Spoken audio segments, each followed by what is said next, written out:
Hi everyone, my name's Anne. Welcome to Art on the Creek. You are looking out my kitchen window. This was taken in January and I just love watching the birds all year round, especially in winter.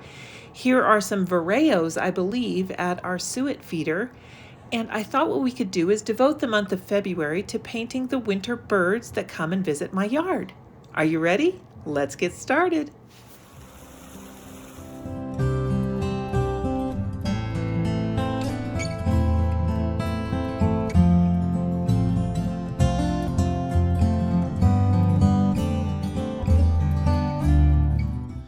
All right, we are all set up to do our chickadee. But let's see if I got this centered. Yeah.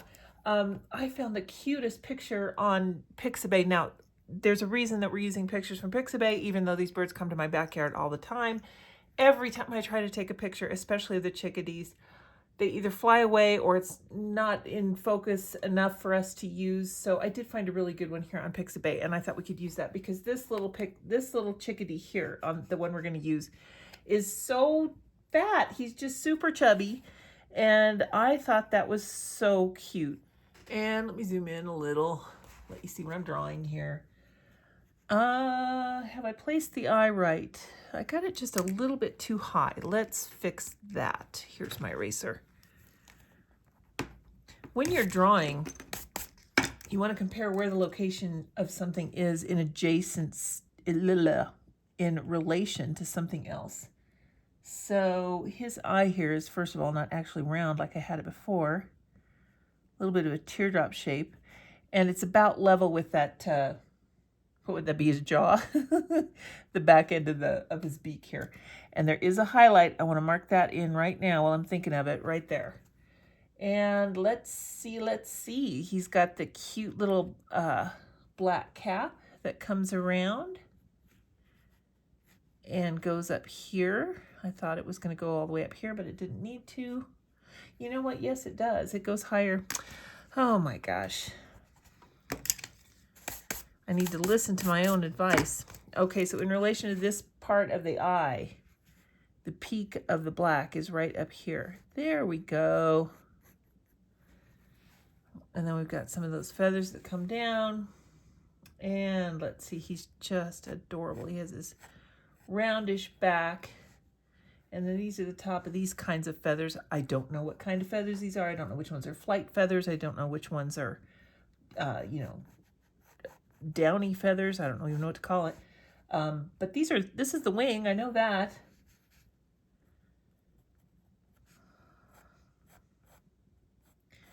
There's a lot of stripes here.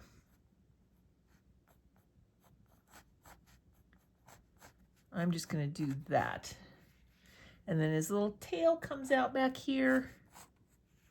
Oh, he's so round. I like the roundness.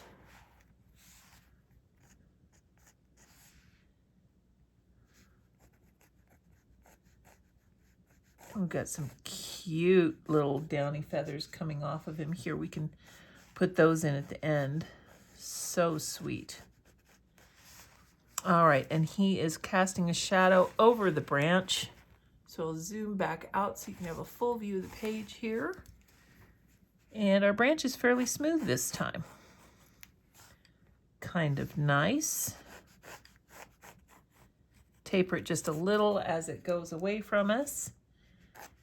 And bring it this way.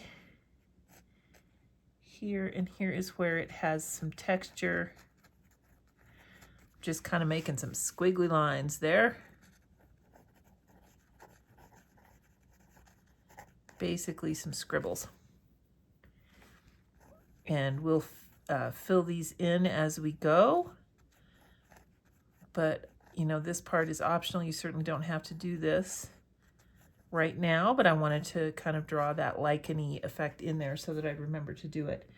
And he's got a foot right here. So he has one toe going off the back and then 3 in front. I like to do the middle toe first on birds. So let's just kind of map that out here. And then the one next to it ends right about here. Okay.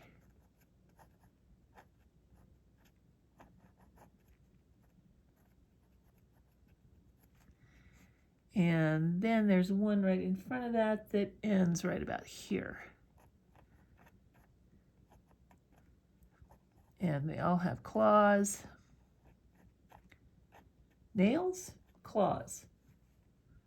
Talons. I don't think they're talons because it's not a bird of prey. I don't know.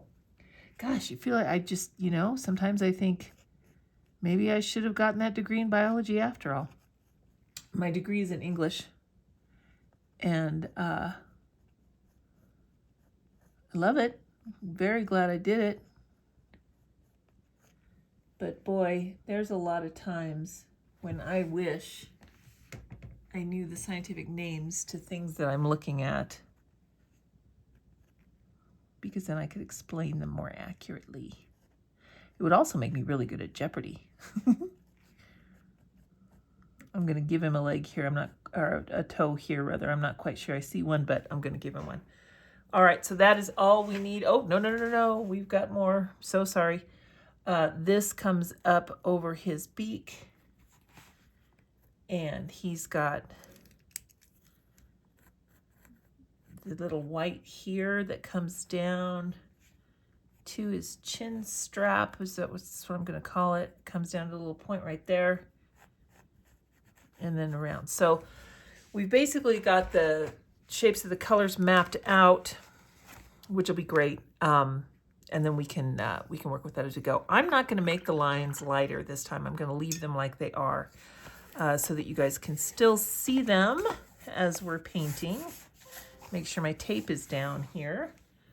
You have to forgive my little computer noises. It likes to talk. And I've got the picture up over there, so I want to leave that open. Let's do the background first. I've just got my number 8 round. I'm using the Arches Travel Journal of their cold press watercolor paper. Of course I love it because it's Arches. It's my favorite paper. And I love this size. So if you can get your hands on one of these, it's just like having Arches paper in a very convenient size. I've said it before and I'm going to say it again. When you're painting, the most important thing you can do is have good paper. I'm using either a manganese or cerulean blue here. And I'm mixing it on my dirty palette over here. So I'm kind of touching in some of this, which I believe is transparent red oxide, to kind of just make it a little gloomier. And over on this side, that grayness is going to get quite a bit darker. So let's go ahead. Boy, this tape is not sticking. I hate it when it leaks under my nice white border.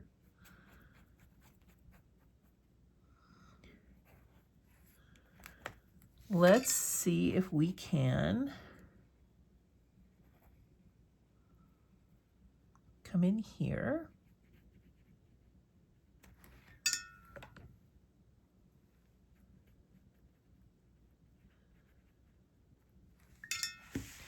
It's such a bright blue. That's why I wanted to tone it down a little. There, we'll throw some of that red iron oxide in there, because it's kind of a gloomy day in our picture. And I'll show you how we can lighten up that corner over there really easily. So we'll use that same manganese blue and some red iron oxide over here, just kind of mixing it on the page. There we go. And we'll blend these together to just give us our nice darker gloominess over here.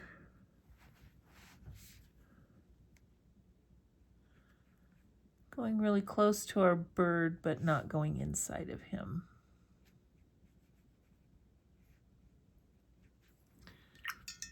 All right, now what I'm going to do on this side over here where it's almost white, coming in with a wet brush, agitating that pigment a little bit, and then with a paper towel, I'm just going to blot that out.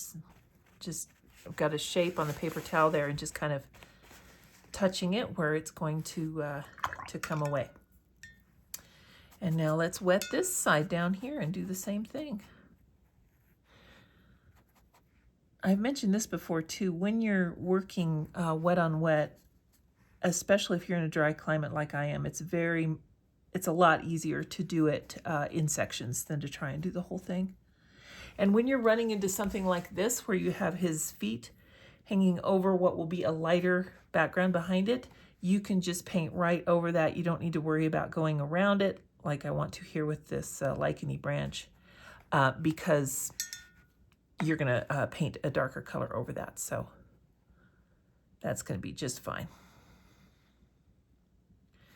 So we've got some of that manganese blue in there. I'll go in with the red iron oxide. Kind of stir that up.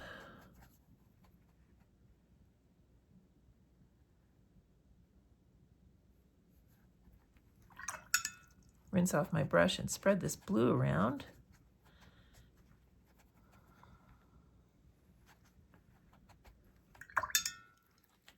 Get some more water in there, and again we will tap some of this off. I don't want to make it too much of the same shape. So that ought to dry pretty okay. Now let's turn it this way and we'll get our darkest value back here.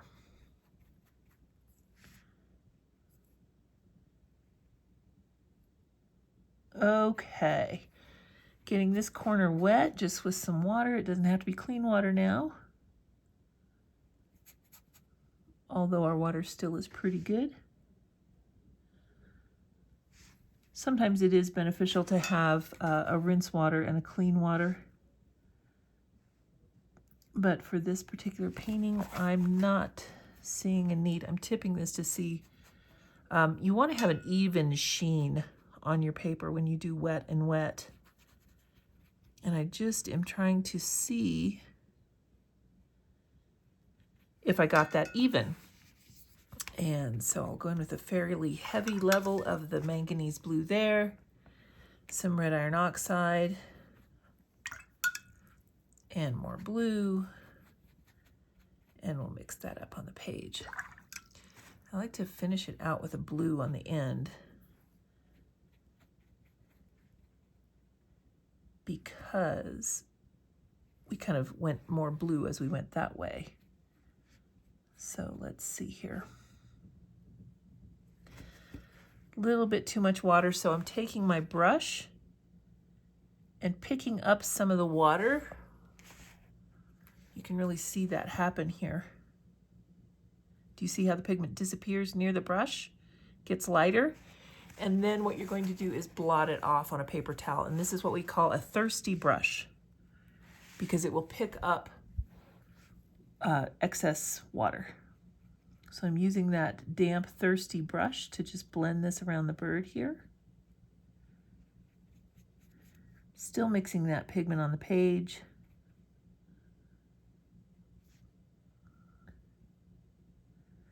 And distributing that pigment around.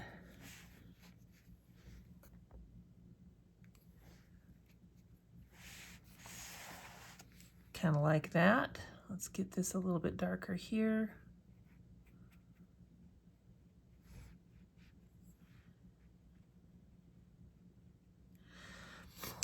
I think that's going to separate very nicely. What I ended up doing here in this section was splattering some clean water on the background. And actually it's just my rinse water. It's not entirely clean, as you can see. And then I took a paper towel and kind of just blotted it up a little bit. I'm trying to create a really subtle, variegated background. I'm wanted to lift that up a little bit and to go in with yet another layer. Kind of a cool effect. Let's just do another round with this blue here. I still want this a little bit darker.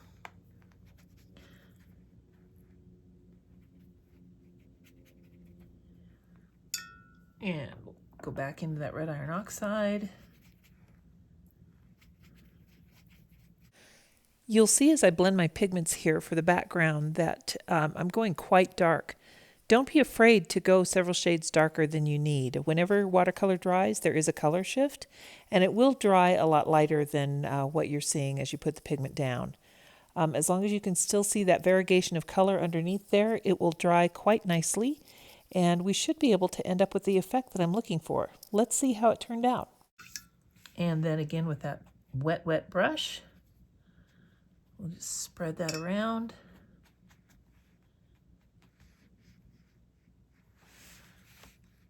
And there's our background. Now, I want you guys to take a look at this. Do you see all those different colors we have coming out over here? That's exactly what I was going for. Just a real mix of blues and that transparent red oxide. Love that color. Very, very convenient to have on your palette. You're going to want to dry your painting thoroughly. I'm using a heat tool to make sure it's dry to the touch. You can also let it sit until it's thoroughly dry. There we go. I think that's dry enough. And I also want to show you, I have a very dirty palette. I tend to leave them this way because this is good paint that you can use. Yeah, let's start over here and we'll just work on the branch first. So I want to basically have browns and greens on the branches. You can use whatever you like. I've got some brown here that's next to some blue so I can darken it up. There's a little bit of red in there. Get that out of the corner. So these palette mixes just turn out to be really nice. This turns out to be kind of a taupey brown. So if you wanted to mix it, it's burnt umber, a little bit of quin magenta, and manganese blue. So we're going to do the branch. Now I am going to try and go around the toes this time. Not the nails, but the toes.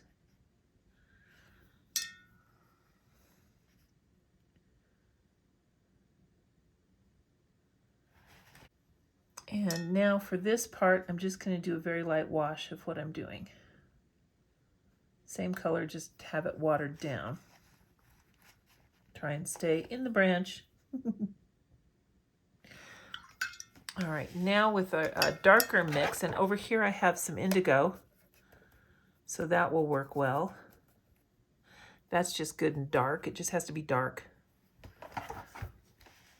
Let's go along this bottom edge of the branch.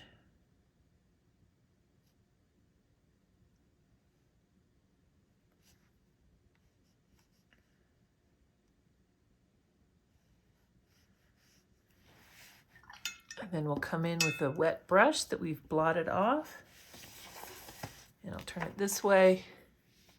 I'm just going to agitate that pigment to soften the edge. And I'll bring that water all the way to the other edge of the branch so that it can travel. And that'll create a very natural looking shadow for us. Under his tummy, I'm going to do that a little bit differently, because the shadow here on the branch is more so underneath the bird.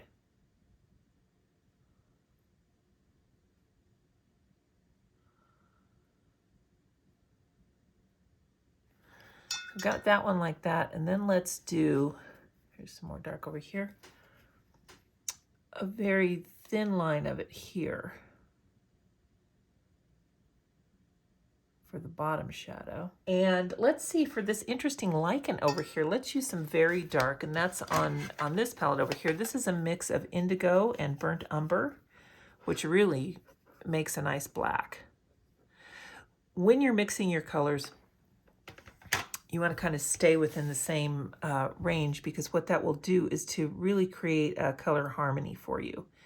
All of these colors from my palette are good to use because they're blues and browns, and that's what I've gone with here. It'll still come out having good color harmony, and the colors will look nice because they're mixed together. The thing that's great about having a mixed black as opposed to a black that you would just use in a palette that came with your paints, it's usually lamp black, is that the black that you mix Your eye will detect it as more harmonious with the rest of the painting and having a lot more dimension. So you may not notice it right off, but when you're looking at a painting where the black is mixed, it really is a lot more pleasing to look at. And now over this rest of the branch here, I'm going to go into some yellow that I have. This is a yellow ochre. And I'm just going to mix that right here. See how that kind of looks like a muddy yellow? That's perfect. Let's just kind of paint that over the top of this branch.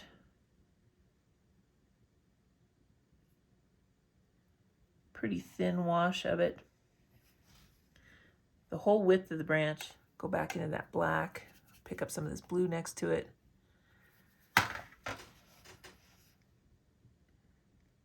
And we'll intensify these shadows here now that we've got a damp branch.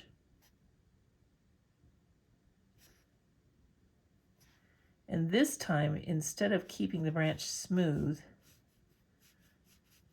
I'm adding in some little bits of lines.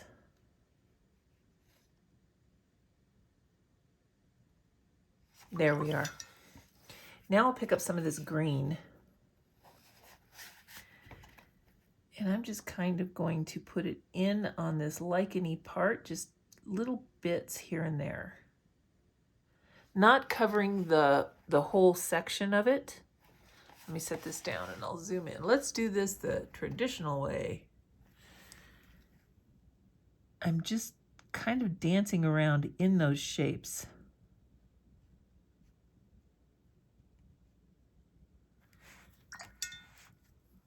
And now, because red is the opposite of green, I've got a purpley red spot there that I'm going to mix with the green to come up with a brown. But I want it to lean green, so however you mix your red and green together to come up with a greenish brown, like an olive green, that would work. Now we're going to go into this again with the lichen and just add little dots here and there. And I'm intentionally coming off the branch a little just to give it some shape. It seems kind of weird that it's so smooth. I don't know. Didn't look normal to me. But for now, I want to go into a color called Jaune Brillant. And it's just slightly opaque, but it's got a real nice tone to it. And I like this for the chickadee, for this portion down here. So I'm going to start here with him. Now I've rinsed off my brush and I'm going to go into my palette into some of this blue area here with this manganese blue. Just kind of a blue-gray is what we're looking for. And I'm splaying the bristles of my brush out because I'm going to, with some negative painting, come in here and mark some feathers. Just barely touching. Keeping the marks a little bit closer together. If you don't have these colors, Payne's Gray would work well here, or neutral tint. But what we're doing is just very gently using the tip of that brush that we splayed out to create some feathers. And where the feathers are lighter, we'll put our brush marks farther apart. I want to put some in here where our Jaune Brillant is. And you can go ahead and make them go off your bird. That'll probably look nicer. And that's all there for now. Let's see, now we want to work on his tail, I think. And for that one, I want to go back into this darkest color that I have, which I know was indigo. There's our dark indigo mixed with this red iron oxide. And there, that made a nice brown, so that means I need to add more indigo. There we go. That's a nice black. Get the excess off the brush.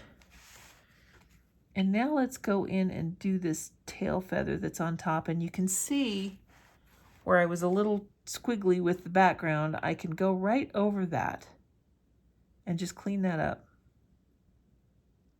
Those feathers underneath there aren't really white, they're kind of a gray. So I do have some of that on my palette too. If you are needing to mix that, it would be the same indigo and red iron oxide or burnt sienna ultramarine. Just use a very light wash of it. That's kind of what this is over here.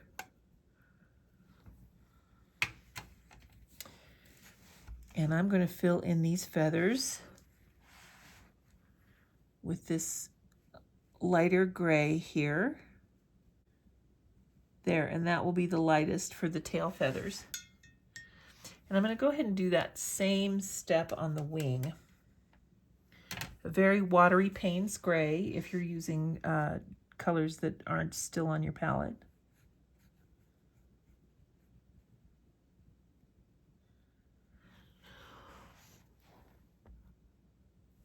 All right, so we've got the gray in. Now I don't want to go in there yet when that's wet on wet to define those wings, but what I can do is I can darken this area here just a little. I'll go into this mix that we've made. It's that indigo and red iron oxide. A little bit thinner mix of it. And I can drop some pigment in here. Go a little bit stronger.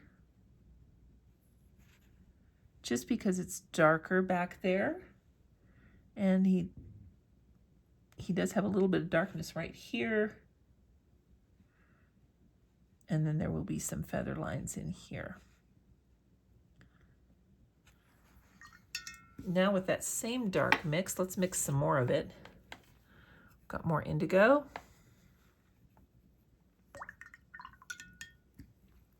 And the transparent red iron oxide.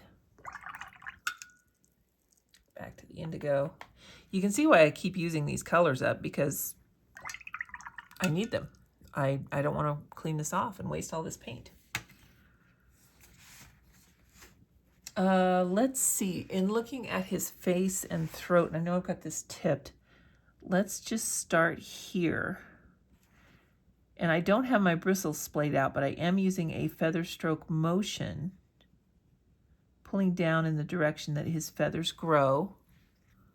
A little too much paint on my brush there. And then we'll come down into his chest here with these very tiny, tiny strokes. Barely touching the paper. You can use a smaller brush if you need to. And now let's go ahead and do his head with that same mix of black. I keep turning him around. I hope that doesn't throw you off. I'm just trying to put him in a location where my hand isn't awkward, so you guys can sure do the same. If you're left-handed, you'll have to do all kinds of changes, mental gymnastics. My grandmother was an incredible needleworker. She taught me how to knit, and she taught me how to do that. She's left-handed, and she taught me how to knit by having me sit on the floor and watching her. And I just thought that was so smart. She was born in 1903, at a time when being left-handed was considered a sin. And she suffered a lot for that.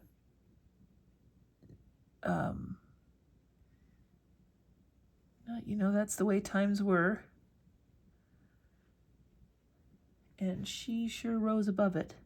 Floofy furs out above the beak.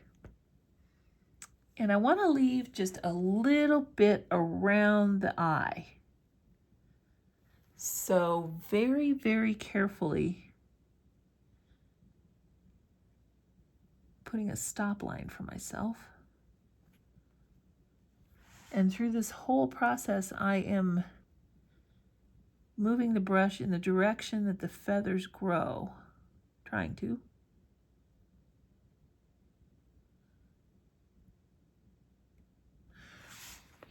because when your paint dries, you will see that.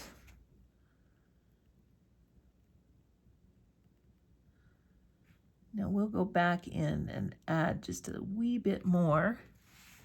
But right now, he's looking pretty good. We've got this gray over here that was working out kind of nicely for us. It's that dun gray.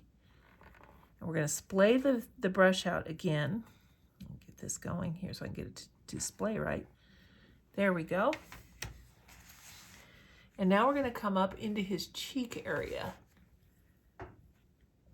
And let's do his little feathers this way.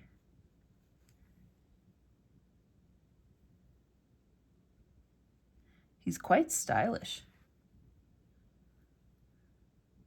These are really tiny here. Let's go back into our darkest mix and let's just add some lines on the tail feathers here so that we can get that taken care of. And let's see, the bottom line is lighter. So we'll do that. These wing feathers, what color are they? They kind of get into that yellow ochre realm. Let's take some of that yellow ochre and we'll mix it with just a bit of the red iron oxide. That's too much. Sometimes this yellow ochre gets a little bright. Darken it up with this here.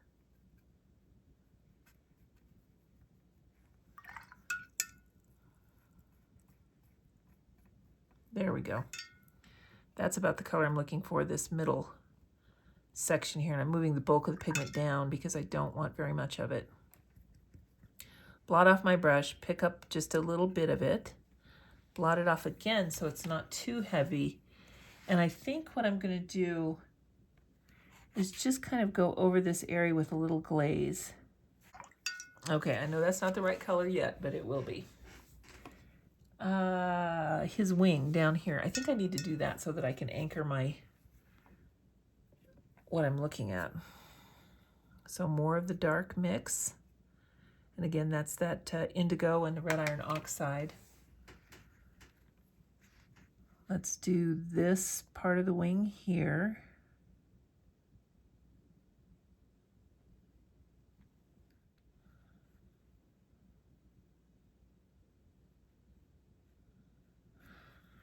All right, now let's deal with these feathers here. I'm gonna go into this taupey dun color. And let's do a wash of that. See, that yellow will shine through there and that will look really good with that, I think.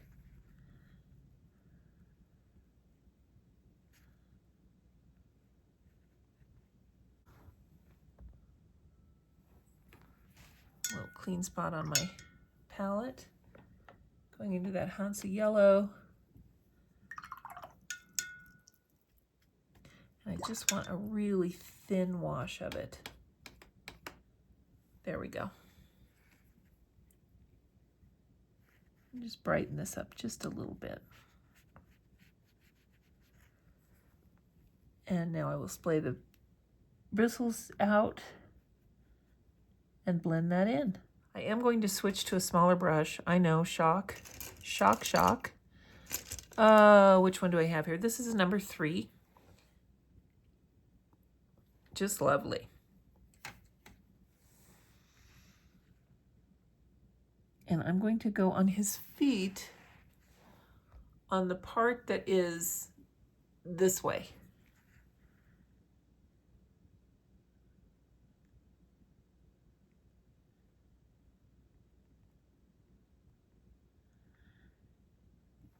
And let's see, up under his body is just kind of a little bit black right there. So what I'm doing is I'm concentrating the pigment on the side of his foot that's down this way. And the reason for that is I'm going to go in with a damp brush and pull this darkness to the other side of his toes, and that is going to make it look a little more rounded.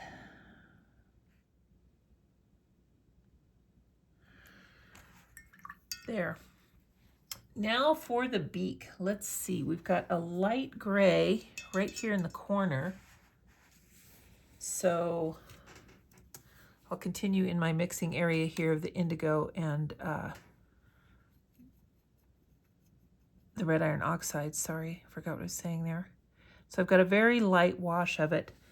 And what I'm going to do is I'll just go in the corner here, and then I'll pull that out. So now what I've done is I've covered his entire beak.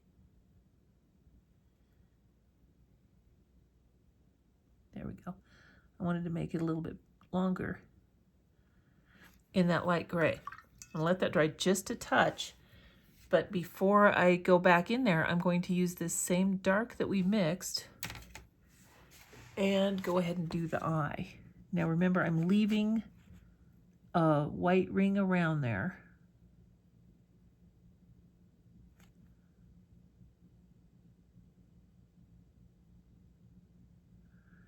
And don't forget to leave the highlight.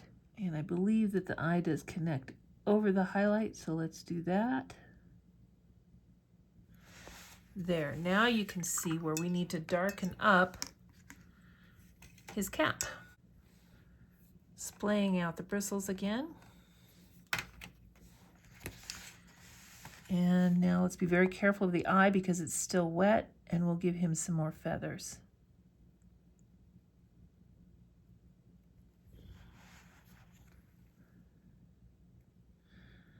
Purposefully going off into the background just a little.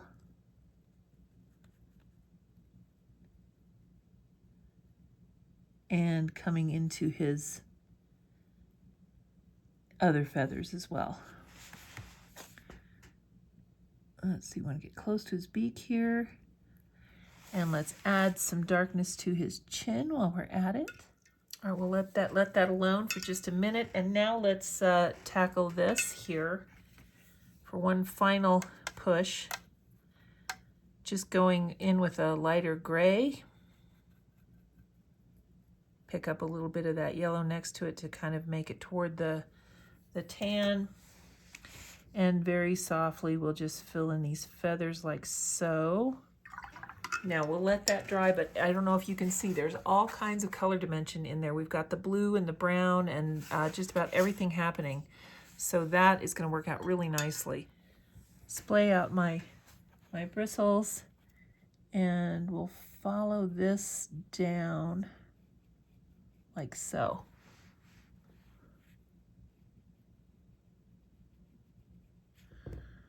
There we are. Now with that same, this is where we're going to finish up his wing. Kind of has these feathers that come down like so. We're just making a suggestion of them.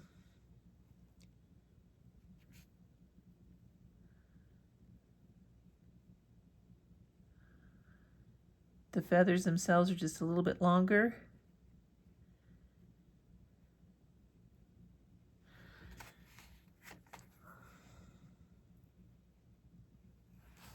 I think that looks pretty good. We are going to leave some white space where his mouth opens, and we're going to paint it darker on top and underneath. So here we'll do the bottom first.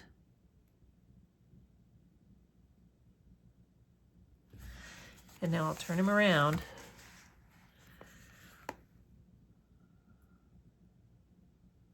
Leave a wider space than you need if you're not confident in your brush stroke. Let's see, how does that look? I think that's pretty good. Let's go ahead and let's get out the bleed proof white. My favorite helper. Now I definitely want a clean space on my palette for some of this, because I do need to have a place where I can splay out my bristles with the bleed proof white on it.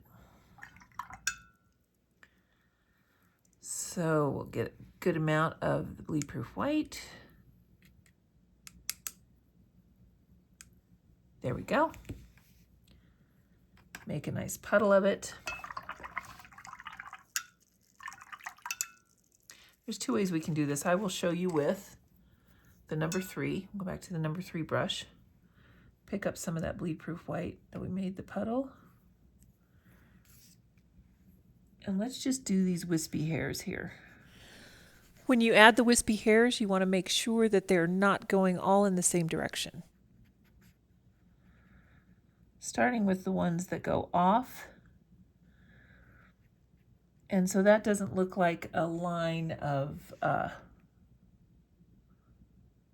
you know, white feathers that don't belong. We can bring those in. And actually, if you look at our little bird close enough, you'll see that there are some white little feathers in there.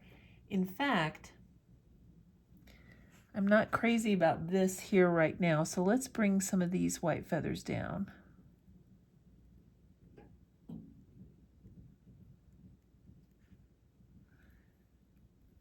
And some of these up here.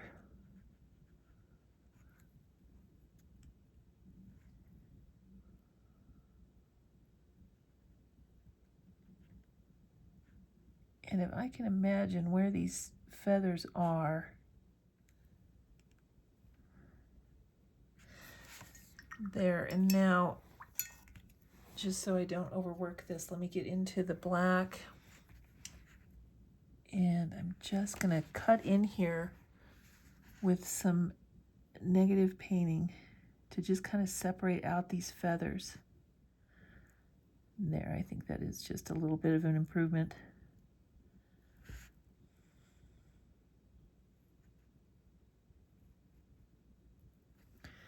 Now we need our claws going into that same darkest mix, which once again, I need to thicken up a little.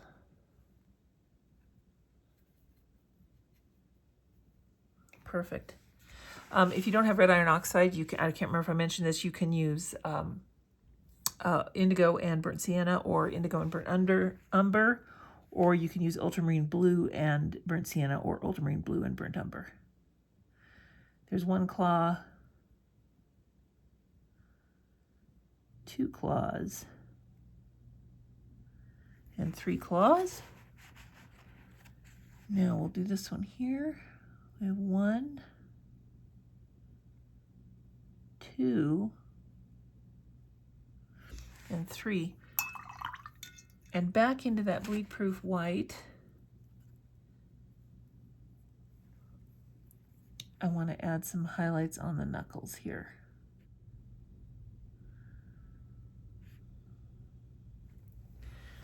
All right, folks, I think our chickadee is done. Let's take the tape off. The best part right here, I think I have some leakage underneath there. Let's see what happened. Yeah, there's some right there. Oh, but I can show you another great use for the bleed-proof white. How advantageous.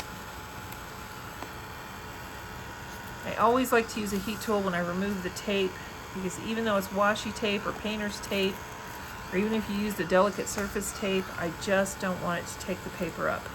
So this heats up that adhesive and gets it to come off really easily. So right away you can see where I had some leakage. I will show you a great use for your bleed-proof white.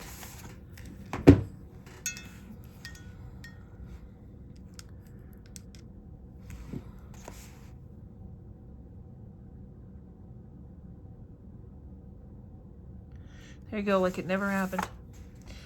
It's like the liquid paper. Remember in typing class when you had to get your liquid paper out and then blow on it to get it to dry? I think I had that a little bit thin. Let's see if we can get it thicker. No, we can. There, and you know, you'll be able to see this bleed-proof white, but at first look, it won't show. Oh my goodness, I really like this guy. He turned out so cute. Let me get my pen and we'll sign it. That is the first in our Backyard Bird series. I hope you enjoyed using this clean up your palette method of painting, and hope you have some chickadees in your backyard. They're really cute. So until next time, thanks for joining me. We'll see ya. As always, I so appreciate your viewership. If you'd like to leave a comment, I would love to hear from you. And if you paint a chickadee, go ahead and tag me on Instagram. I'd love to see it. Take care, you guys.